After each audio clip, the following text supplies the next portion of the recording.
Hi everyone, welcome back to Winging It. We're in week 42 and if you're new here I will put a playlist at the top of the screen that has all of the videos from this series in it.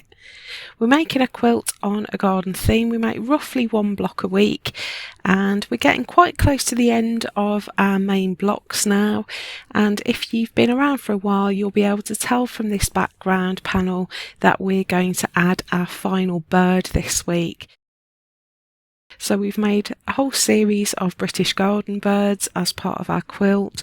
We've made a robin, a goldfinch, a blackbird, a sparrow, and this week we are going to make a blue tit. So there is a pattern available for this and you can get it from our website. I'll put the address at the bottom of the screen and I'll also put a link in the description below.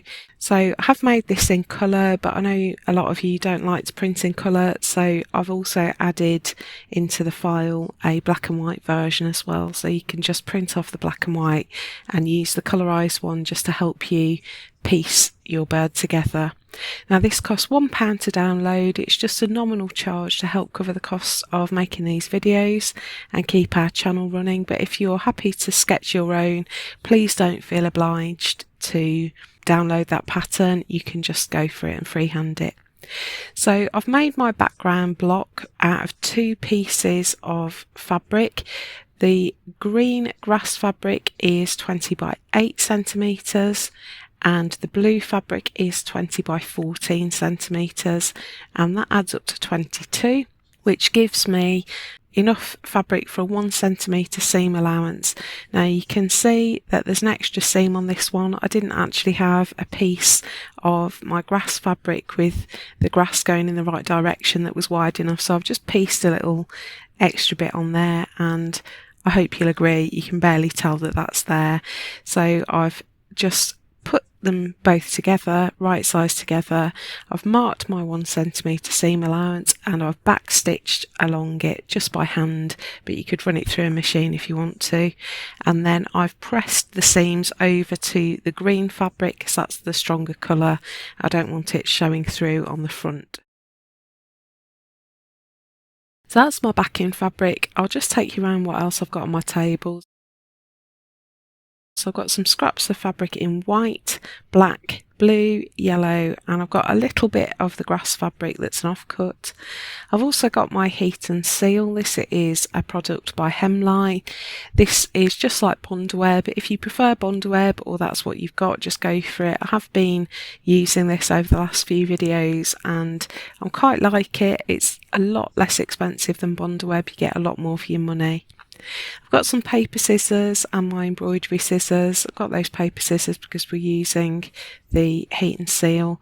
I've got some marking tools. I've got pencil, my aqua marker and a heat erase pen. And then I've got my threads in my colour scheme colours. So these are all Anchor brand. And I've got my white, which is 001.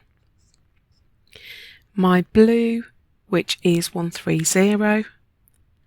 My light green, which is 255, my mid green, which is 258, my yellow, which is 298, pink, which is 025, my red, which is 046, my black, which is 410, and my dark brown, which is 357. I hope you can see that there. It's just written in pencil on that one.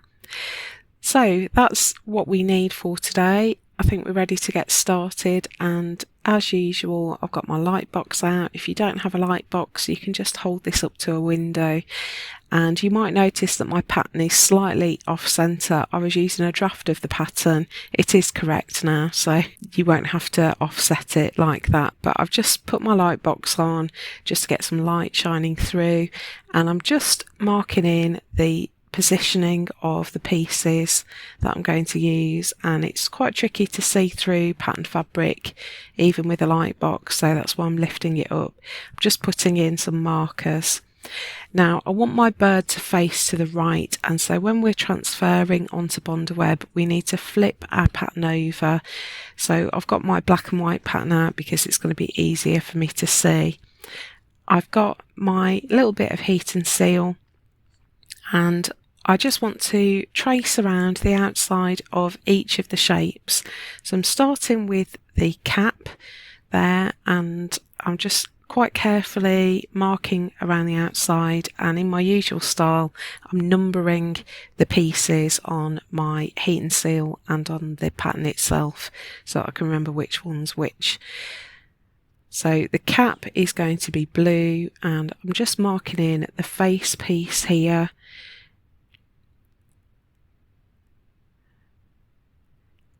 And with some of these pieces, if you want to, you can extend the lines out a little bit from the pattern just so that you've got a bit of overlap. You don't have to go very far, just add a couple of millimeters around the outside.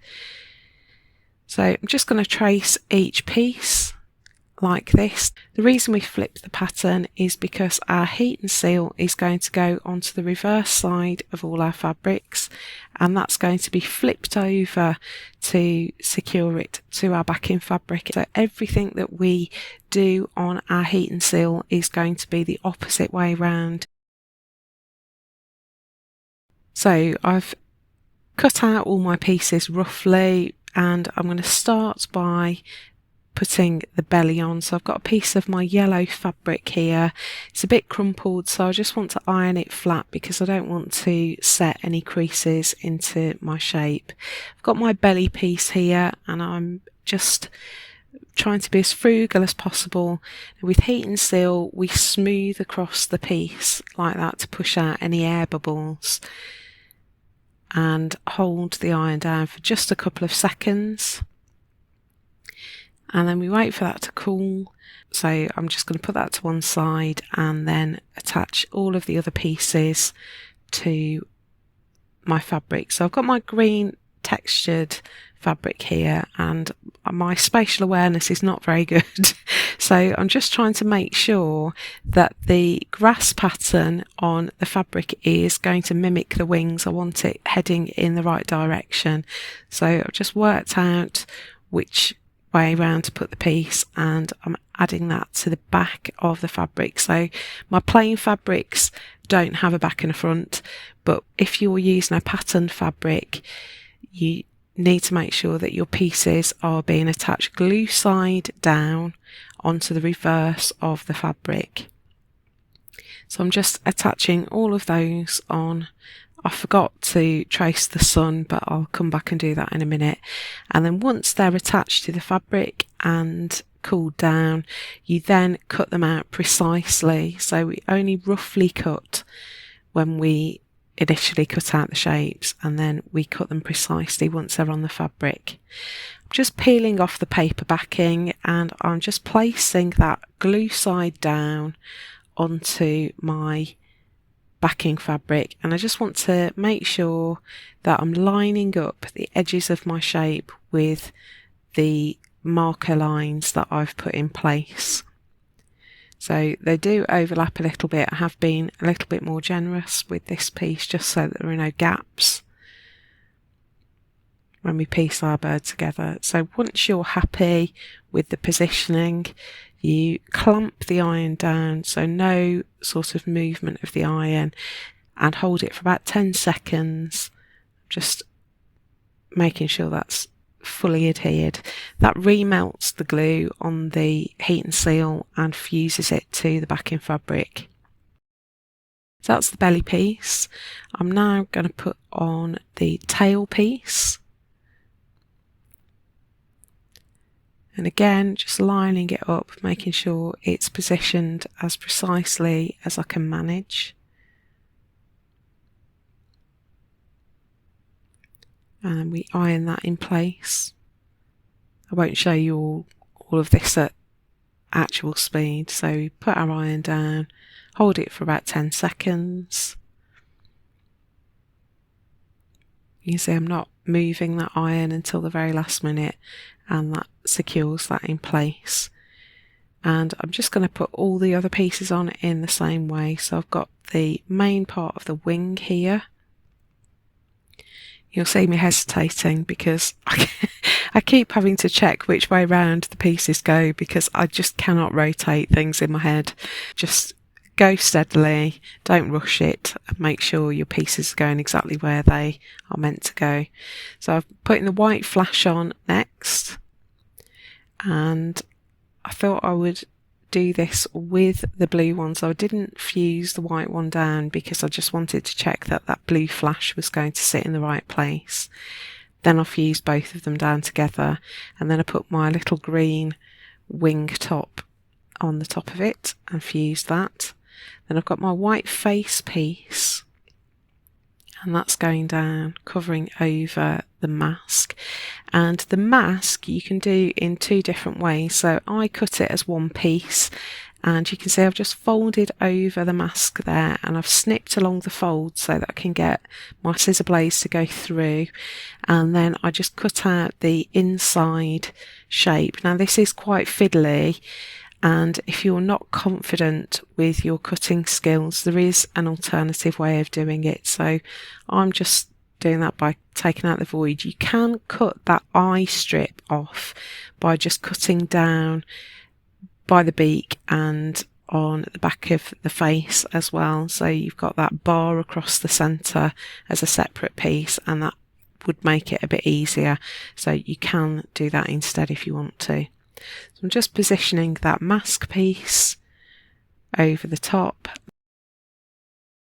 Suddenly it looks like a blue tit, and then we put the cap on the top, and all of that gets fused down. I did fuse each piece as soon as I'd positioned it, rather than having lots and lots of loose pieces. Then I cut out my sun, and I'm just sticking that on. So now we can do some overstitching. I've just put in a few guidelines to give me a little bit of a clue, but you don't have to do that. And I'm starting by working down the tail with a fly stitch. So I've come up at the top of the tail piece, and I've made a little straight stitch there. And then I'm going to come up to the left of the tail, and I actually came up just off the tail piece there. Hop right across to the right hand side of that straight stitch, and then hook my needle so that it comes out at the bottom of that initial straight stitch and inside the loop of thread that I've just made. When I pull through, the working thread catches that loop and pulls it into a V shape. Then I put in another straight stitch, go up again on the left hand side of the tail, and I've gone just across from the bottom of that first straight stitch, hop over to the right and hook my needle up at the bottom of the straight stitch inside the loop and pull through. So there's my straight stitch, and I'm up on the left, hop over and down on the right, hook the needle at the bottom of the straight stitch so that it catches the loop, and I'm just going to work down the tail like that. I actually made 2 lines of fly stitch, so I put this one in place and then put another line just to the right of this one. You want to keep your stitches quite small. I'm using 2 strands of blue thread here. All of this embroidery is done with 2 strands, so that's my fly stitch in place. Now on the wing I want to mimic the layers of feathers, and I thought I would do an elongated blanket stitch for this. So I've come up just at the very tip of that wing. I've taken my needle back down on my first guideline just further up the wing, and I've caught that loop by bringing up my needle inside it. So you'll see I've got my loop of thread there, I've taken my needle down, hooking it up so it comes up at the edge of the wing inside the loop, and when I pull through, that working thread catches the loop and pulls it into a right angle, and I'm following the edge of the wing there and making all my stitches, the vertical parts of my blanket stitches, follow a line that goes across the wing. If any of these stitches are new to you or you can't really see what I'm doing, I do have a stitch guide playlist, and I'll put a link to that at the top of the screen. There's loads of quite slow tutorials there that talk about how the stitch is formed, and it's very close up as well, so that you can see how to form each of these stitches. So I'm doing several layers of this blanket stitch. I think in hindsight I wish I'd blended my thread here, so what I wish I'd done is put one strand of blue and one strand of either brown or green, just to give a little bit of contrast, but I was quite pleased with the way that it looked, so no problem. I think I did 4 layers of blanket stitch on that wing. So now I'm just doing some running stitch around the outside edge of the cap, keeping my stitches really small, and they're just maybe 1 or 2 mils inside the shape of the cap, and I'm just going really steadily right around the edge. I'm being very cautious here. You can see I'm making my stitches in 2 motions. That's because I'm going through 2 layers of fabric and a layer of glue, so I don't want to make my stitches uneven. There's quite a lot of thickness there, and if I hook my needle, it's going to make my stitches quite uneven because the fabric isn't as flexible once it's got heat and seal on it. So I'll just work my way around the edge like that, and I'm going to do exactly the same on the white face piece inside those 2 sections and on the black mask as well. So now I'm on the white flash of the wing. I've got 2 strands of white thread here, and I'm making some tiny little detached chain stitches. So this is very similar to the way we made a fly stitch, but instead of opening the top of the stitch, we bring our needle up and take it back down in exactly the same place, and then we bring our needle up. You'll see here, so I've brought my needle up, I'm going back down in the same place, and then I bring my needle up again at the bottom of the stitch inside that loop, and when I pull through it forms a little tiny teardrop shape. It is quite hard to see because I'm stitching white on white, but there will be a closer shot a little bit later. So these make little teardrop shape stitches, and then when we've brought our needle through and formed that teardrop shape, we secure it by making a little anchor stitch. We hop over the loop and go down on the other side of the thread of that loop and pull through, and that just puts a tiny stitch over the loop to hold it in place. Just putting a few of those in along that white flash. So I've also running stitched around the outside of the belly piece, and now I'm going to decorate it with some detached fly stitches. So like the chain stitch that we've just done, but we open out the top of the stitch now. So come up on the left, go down on the right, and bring the needle up in the centre a little bit further down. You can see me doing that now. So up on the left, down on the right, hook my needle forward so it comes up centrally, a little bit further down, and then pull through. Then we hop over that V to put a little anchor stitch in place. I'm just putting a bunch of those working across the belly, and I'm following the curve of the belly as well. So these are going to sort of sweep around the belly piece just to look a little bit feathery.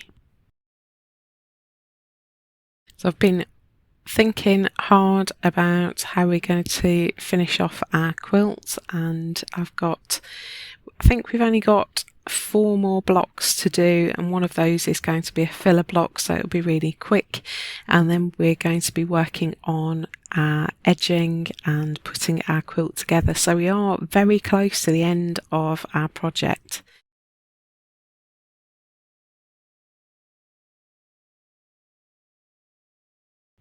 Okay, I've put all those fly stitches in place, and now I've got some blended threads. So I've got 1 strand of my light green here and 1 strand of my brown. And I'm just going to add some straight stitches to the neck of the bird. It's sort of the wing top. Again, I'm going to follow the line of the shape. So you can see my grass print fabric is going in the direction that the feathers would go. That's what I was trying to work out earlier, and I'm going to follow that direction with my stitches. So this is just kind of a sort of slightly longer running stitch, and I've worked my way down from the head to the wing, and now I'm just going to work my way back up again a little bit further along, so there's some spaces between the stitches, and I'm not worrying about matching up these stitches so they all start and stop in the same place. I want them to be a little bit offset, and this will just give a little bit of added texture and will darken up that very vibrant green fabric as well. So I want it to be a little bit more muted, and that's why I've got the blended thread there.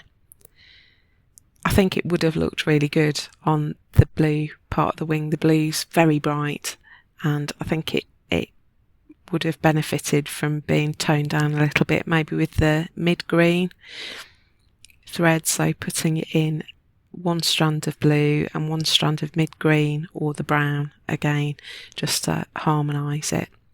So you can see those stitches going in there. I'm just going to work my way right across that green flash at the top of the wing. And so that's all the stitching on the bird. Now we need to put the legs in. We're going to do this with chain stitch. So just like our detached chain stitch, we're going to come up and go down in the same place, come up inside the loop, and this time rather than putting in an anchor stitch, we're going to form our next chain. So we just take our thread back down where the needle came out and hook it forward and catch the next loop, and so that's how you make a chain stitch. I'm going to work all the way down the leg of the bird. I'll just stitch one leg on camera and then stitch the other one off camera. So just keeping my stitches even. I've got 2 strands of my dark brown here. I'm trying to keep the size of my chain stitches quite even. I am making them very small so that it doesn't look hollow.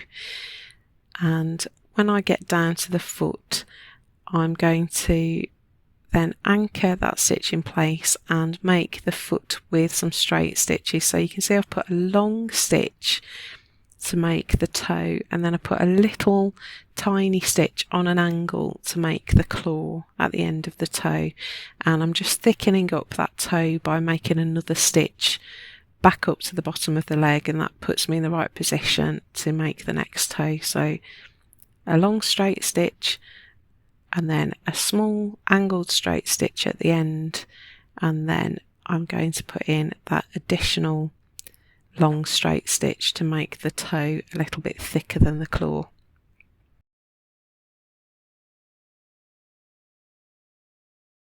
So let me show you that again. I'm coming up at the bottom of the foot, one long stitch, and then I'm coming out at the bottom of where the claw will be and stitching back to the top of the toe.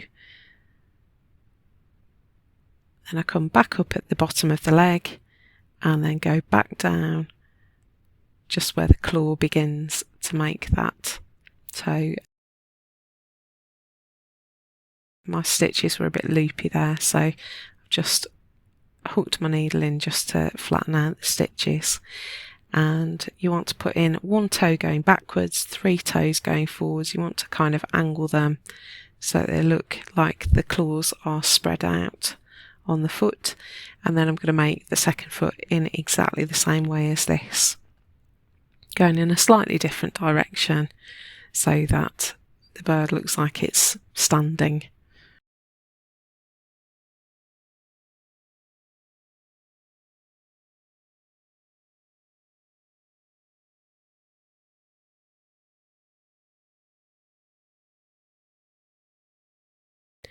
Now I thought that one was a little bit loopy, so I just put a tiny little anchor stitch over the top of the toe just to hold those longer stitches in place.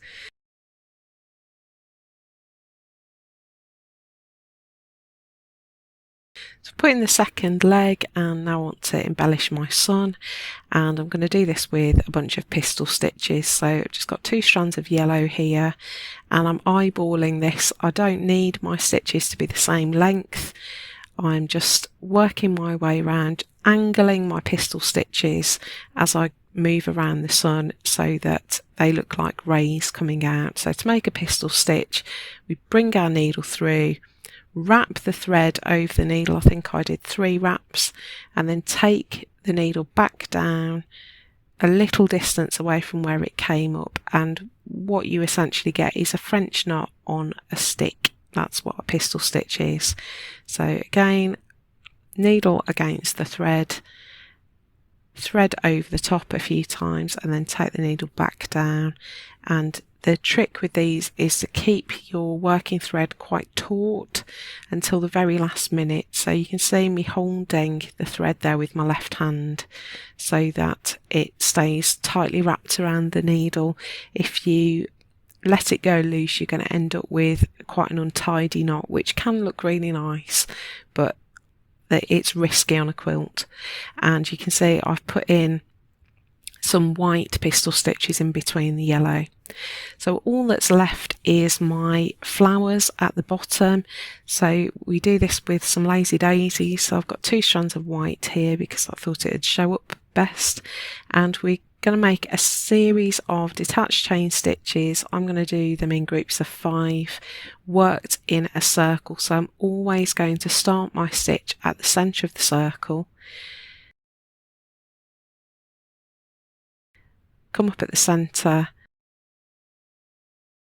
make my loop, go back down at the centre and hook up to the outside edge of the little circle that I've drawn, inside the loop and pull through, and that puts in my little detached chain stitch. And I want to angle them so that they are fairly evenly spaced around the circle. So I come back up at the centre again, make my next detached chain going off in a slightly different direction.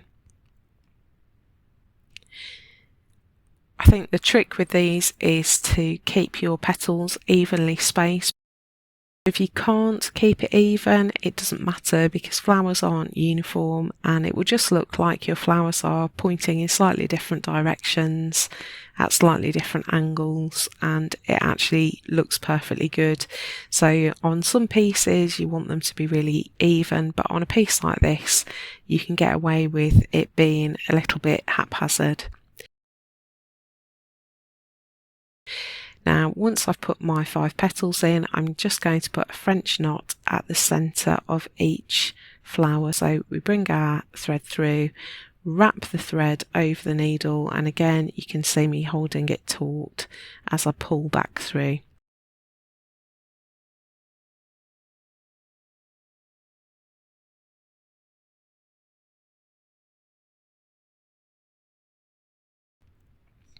So I've put in all my flowers, and we've got one little stitch left to do, and that's to put in a little shine in the eye.